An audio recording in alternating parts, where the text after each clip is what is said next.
கர்த்தருடைய பரிசுத்த நாமத்திற்கு மகிமை உண்டாவதாக. ஆண்டவராய் இயேசு கிறிஸ்துவின் நாமத்தில் உங்கள் அனைவருக்கும் எங்களுடைய அன்பின் நல்வாழ்த்துக்களை மகிழ்ச்சியோடு தெரிவித்துக் கொள்கிறோம். 96ஆம் சங்கீதம், துதியின் சங்கீதம்.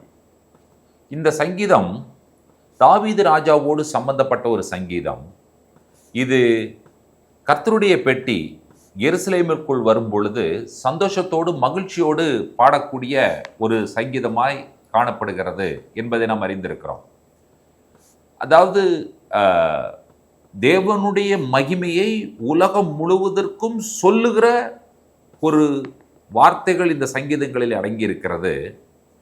இந்த சங்கீதத்தினுடைய இன்னொரு சிறப்பம்சம் என்னவென்று சொன்னால், 1 நாளாகமத்தின் புஸ்தகம் 16ஆம் அதிகாரம் 23 முதல் 33 வசனங்களை நீங்கள் வாசிப்பீர்கள் என்று சொன்னால், அங்கேதான் இங்கே இந்த வாசகங்கள் அங்கே சொல்லப்படுகிறது.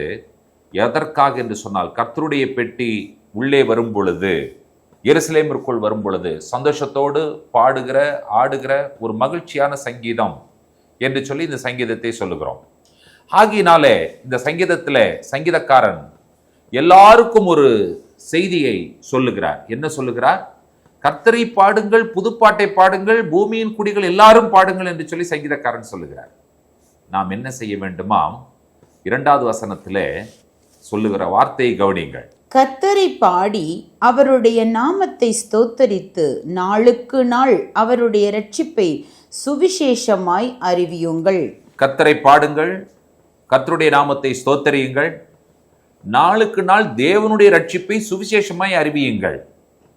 கர்த்தருடைய பெட்டி, ஆர்க் ஆஃப் த கவனன்ட் என்று சொல்லி சொல்லுவார்கள். அந்த பாக்ஸே என்னன்னு கேட்டீங்கன்னு சொன்னால் காஸ்பல் தான். ஆகினாலே அந்த பாக்ஸ் உள்ளே வரும் பொழுது, அந்த கர்த்தருடைய பெட்டி உள்ளே வரும் பொழுது இவர்கள் சொல்லுகிறார்கள், கர்த்தருடைய பெட்டி என்கிறதான அந்த உடன்படிக்கை பெட்டியை பற்றிய சுவிசேஷத்தை எல்லாரிடத்திலும் சொல்லுங்கள் என்று சொல்லி சொல்லுகிறார். அவர் சொல்ல வருகிற அற்புதமான காரியங்களை கவனியுங்கள். கர்த்தர் பெரியவர், மிகவும் ஸ்தோத்தரிக்கப்படத்தக்கவர், எல்லா தேவர்களிலும் பயப்படத்தக்கவர்கள் அவரே. இப்போ ஒரு அற்புதமான ஒரு கம்பேரிசன் சொல்லப்படுகிறது. 5வது வசனத்தில் வாசிக்க கேட்போம். சகல ஜனங்களுடைய தேவர்களும் விக்கிரகங்கள் தானே, கர்த்தரோ வானங்களை உண்டாக்கினவர். நம்முடைய ஆண்டவர் வானங்களை உண்டாக்கின தேவன். சகல ஜனங்களுடைய தேவர்களும் விக்கிரகங்கள் அப்படின்னா அவைகளுக்கு சிருஷ்டிப்பு என்கிறதான காரியத்தோடு அவர்களுக்கு சம்பந்தமே இல்லை. சிருஷ்டிகர் என்று சொல்லும் பொழுது அந்த வார்த்தையினுடைய பொருள் என்ன, அதனுடைய உள்ளடக்கம் என்ன, நம்முடைய வெற்றுக்கண்களுக்கு புலப்படுகிறவைகளும் வெற்றுக்கண்களுக்கு புலப்படாதவைகளும் அவரால் உண்டாக்கப்பட்டவைகள் என்று சொல்லி நாம் சந்தோஷத்தோடு அறிக்கை செய்ய வேண்டிய மக்களாய் நாம் காணப்படுகிறோமே. பிரியமான தேவனுடைய பிள்ளைகளே, இந்த சங்கீதத்திலே சங்கீதக்காரன் கர்த்தருடைய மகிமையை பற்றி சொல்லுகிறார். கர்த்தருக்கு மகிமையை செலுத்துங்கள் என்று சொல்லி சொல்லுகிறார். கர்த்தருக்கே அதை செலுத்துங்கள் என்று சொல்லி சொல்லுகிறார்.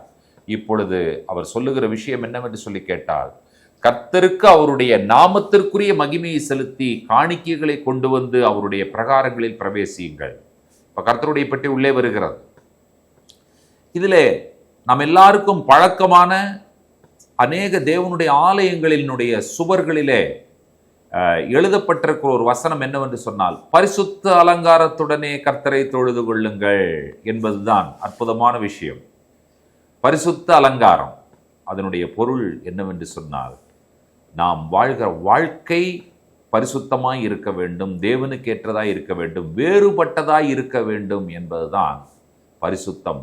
அந்த வேறுபட்ட வாழ்க்கையை ஒரு அலங்காரமான வாழ்க்கை, உலகத்தார்கள் வாழ்வது போல வாழாமல் வேறுபட்ட ஒரு வாழ்க்கை வாழ்கிற ஒரு அலங்காரமான வாழ்க்கை அது என்று சொல்லி வேதம் நமக்கு சொல்லுகிறது. பூலோகத்தாரே நீங்கள் யாவரும் அவருக்கு முன்பாக நடுங்குங்கள் என்று சொல்லி சொல்லுகிறார். காரணம் என்னவென்று சொன்னால், கர்த்தர் ராஜரீகம் பண்ணுகிறார். The Lord reigns.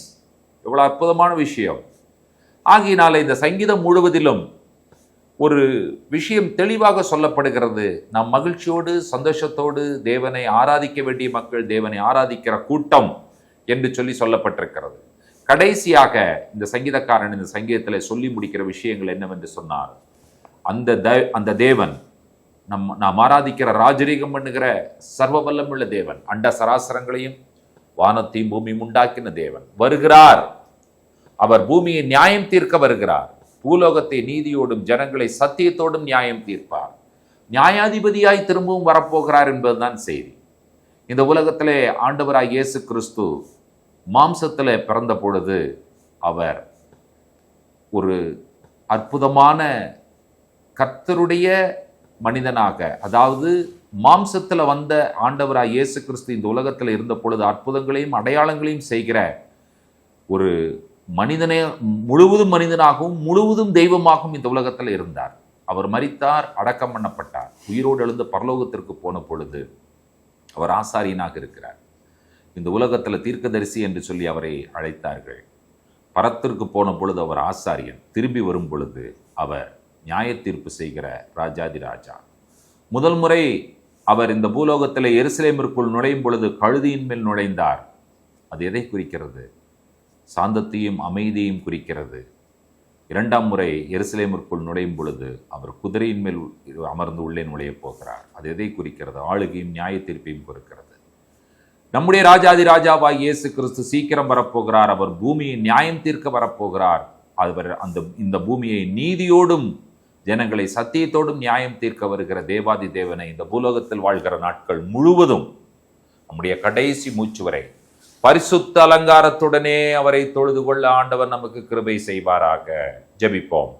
பரிசுத்தமுள்ள பிதாவே, இந்த ஆசீர்வதிக்கப்பட்டதான காலை பொழுதிலே நாங்கள் கர்த்தரை ஆராதிக்கிற மக்கள், ஆண்டவரே உம்முடைய சமூகத்தில் புதிய பாடல்களை பாடி ஸ்தோத்தரித்து ஆராதிக்கக்கூடிய கூட்டத்தில் எங்களை வைத்திருக்கிறதற்காக நாங்கள் நன்றி சொல்லுகிறோம்.